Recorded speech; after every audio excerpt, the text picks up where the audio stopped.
जय माता दी। हर हर महादेव। आप सभी भक्तों को द्वादश अध्याय देवी चरित्र के पाठ का महात्म्य है। ध्यानम। आइए देखते हैं।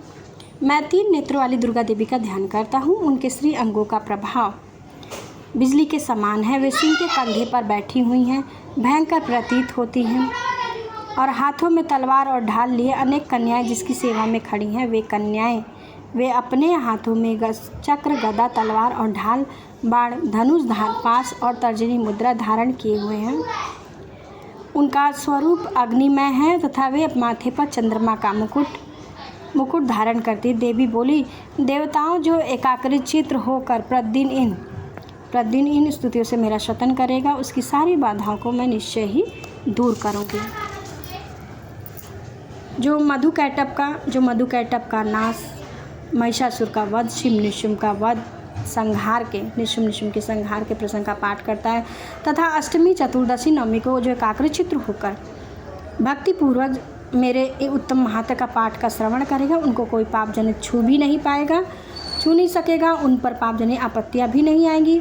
उनके घर में कभी भी दरिद्रता नहीं होगी तथा उनको कभी भी प्रेमी जनों के विछोह का कष्ट भी नहीं भोगना पड़ेगा। इतना ही नहीं, उन्हें शत्रु से, लुटेरों से, राजा से, शस्त्र से, अग्नि से और तथा जल की राशि से कभी भी भय नहीं होगा। इसलिए सबको एकाग्रचित्त होकर भक्तिपूर्वक मेरे इस महात्म्य को सदा पढ़ना और सुनना चाहिए। यह परम कल्याणकारक है। मेरा महात्म्य महामारी जनित समस्त उपद्रव को, आध्यात्मिक आदि तीनों प्रकार के उत्पातों को शांत करने वाला है। मेरे जिस मंदिर में विधि पूर्वक इस महात्म्य का पाठ किया जाता है, उस स्थान को मैं कभी नहीं छोड़ती। वहाँ सदा मेरा सन्निधान बना रहता है। बलिदान, पूजा, होम तथा महोत्सव के अवसर पर जो मेरे इस चरित्र का पूरा पाठ और श्रवण करता है, ऐसा करने पर मनुष्य को विधि को जानकर या बिना जाने जो मेरे लिए बलि, पूजा, होम आदि करेगा, मैं उसे बड़ी प्रसन्नता के साथ ग्रहण करूँगी।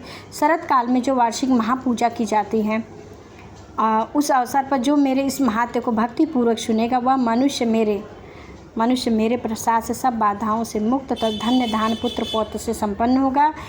इसमें तनिक भी संदेह नहीं है। मेरे इस महात्म्य का, मेरे प्रादुर्भाव की सुंदर गाथाएं तथा युद्ध में किए हुए मेरे पराक्रम सुनने से मनुष्य निर्भय हो जाता है। मेरे महात्म्य का श्रवण करने वाले पुरुष के शत्रु नष्ट हो जाते हैं। उन्हें कल्याण की प्राप्ति होती है। उनका कुल आनंदित रहता है तथा सर्वस्त्र शांति कर में बुरे स्वप्न दिखाई देने पर, ग्रह जनक भयंकर पीड़ा उपस्थित होने पर मेरा महात्म्य श्रवण करना चाहिए। इससे सब विघ्न, बाधा तथा भयंकर ग्रह पीड़ा शांत हो जाएगी और मनुष्यों के लिए देखा गया दुखद स्वप्न शुभ स्वप्न में परिवर्तित हो जाएगा।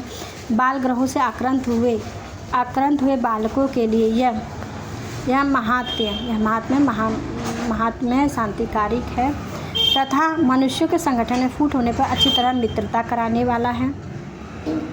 यह महात्म्य समस्त दुराचारियों के बल का नाश करने वाला। इसके पाठ मात्र से राक्षसों, भूतों, पिशाचों का नाश हो जाता है। मेरा यह सब महात्म्य मेरे समीप की प्राप्ति कराने वाला है। पुष्प, पशु, अर्घ, धूप, दीप, गंध आदि उत्तम सामग्रियों का पूजन करने से, ब्राह्मणों को भोजन कराने से, होम करने से, प्रतिदिन अभिषेक करने से, नाना प्रकार के अन्य भोगों का अर्पण करने से, दान देने से आदि 1 वर्ष तक जो मेरी आराधना की जाती है, उससे जितनी मुझे प्रसन्नता होती, उतनी ही प्रसन्नता मुझे इस उत्तम चरित्र के एक बार श्रवण करने मात्र से ही होती है। यह महात्म्य श्रवण करने पर पापों को हर लेता है, आरोग्यता प्रदान करता है। मेरे प्रादुर्भाव के कीर्तन समस्त भूतों से रक्षा करती है। मेरा यह महात्म्य युद्ध विषय चरित्र दुष्ट दैत्यों का संहार करने वाला है। इसके श्रवण करने पर मनुष्य के शत्रु का भय नहीं रहता है और देवताओं तुमने और महर्षियों ने जो मेरी स्तुति की है तथा ब्रह्मा जी ने जो स्तुति किए, वे सभी कल्याण में बुद्धि प्रदान करती हैं। वन में, सूने मार्ग में अथवा दानव नल में गिर जाने पर, निज स्थान में लुटेरों दानों में पड़ जाने पर, या शत्रुओं से पकड़े जाने पर, या अथवा जंगल में सिंह व्याघ्र जंगली हाथियों के पीछा करने पर कुपित राजा के आदेश से वध या बंधक स्थान पर ले जाने पर, अथवा महासागर में नाव पर बैठने के बाद भारी तूफान से नाव के डगमग होने पर, अत्यंत भयंकर युद्ध में शस्त्रों का प्रहार होने पर, अथवा वेदना से पीड़ित होने पर कि बहुना सभी भयानक बाधाओं के उपस्थित होने पर, जो मेरे इस चरित्र का स्मरण करता है वह मनुष्य सब संकट से मुक्त हो जाता है। मेरे प्रभाव से सिंह आदि हिंसक जंतु भी नष्ट हो जाते हैं। लुटेरे और शत्रु भी मेरे चरित्र का शरण करने वाले पुरुष से दूर भागते हैं। ऋषि कहते हैं, यह कहकर प्रचंड पराक्रम वाली भगवती चंडी का सब देवताओं को देखते देखते वहीं अंतर ध्यान हो गई। फिर समस्त देवता भी शत्रुओं के मारे जाने पर निर्भय के पहले की भांति यज्ञ भाग का उपभोग करते हुए अपने अपने अधिकार का पालन करने लगे। संसार का विध्वंस करने वाले महाभयंकर अतुल पराक्रमी देव शत्रुशुंभ तथा महाबली निशुंभ के मारे जाने पर, युद्ध में देवी द्वारा मारे जाने पर शेष दैत्य पाताल को चले गए। राजन, इस प्रकार भगवती अंबिका देवी नित्य होते हुए भी पुनः प्रकट होकर जगत की रक्षा करती हैं, और वे ही इस विश्व को मोहित करती है। वे ही जगत को जन्म देती है। वे ही प्रार्थना करने पर संतुष्ट होती हैं, विज्ञान एवं समृद्धि प्रदान करती हैं। राजन, महाप्रलय के समय महामारी का स्वरूप धारण करने वाली वे महाकाली ही इस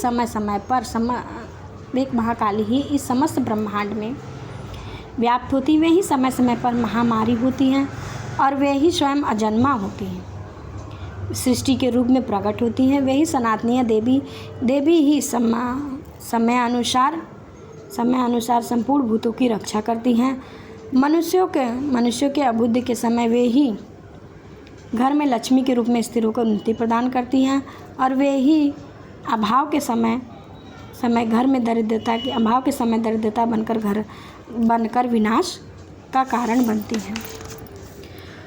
पुष्प, धूप और गंध आदि से पूजन करने से, उनकी स्तुति करने पर वे धन और पुत्र, धार्मिक बुद्धि प्रदान करते, तुम गति प्रदान करती हैं।